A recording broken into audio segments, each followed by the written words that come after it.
was born in the South Bronx, the rough and tumble section of the Bronx. We always talked about the precincts. I was in the 41st precinct. I'm the first generation in my family born in America. My parents came from Poland.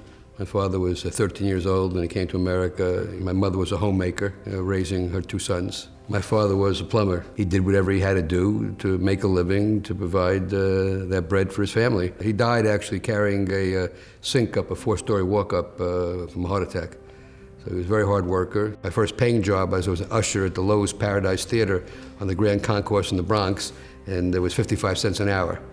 I hired on just when the 10 Commandments had hit, and I think I saw the 10 Commandments about 50 times inside of a couple of weeks. My folks didn't think twice about it. They always emphasized the importance of education and achievement. I'm the first generation of my family to go to college. Up until graduate school, all my education was public school based. I went to public school in the Bronx, high school in the Bronx, college in the Bronx. I was an average student that worked hard for my grades, no genius. When I got to Columbia Business School, I was all A's, straight A's in finance. I was Beta Gamma Sigma. I was the Wall Street Journal Student Achievement Award. I had a National Defense Education Act student loan. Had a 6-month-old child, had no money in the bank. So if you know how to read a balance sheet, I had negative net worth.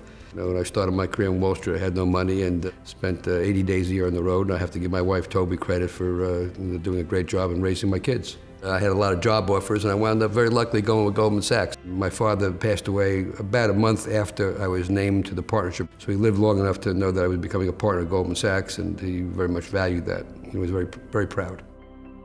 And my heart and head was in managing the money, finding something in the stock market somebody else didn't see, making a bet, and having Mr. Market prove me right. That was my interest, my love away from my family.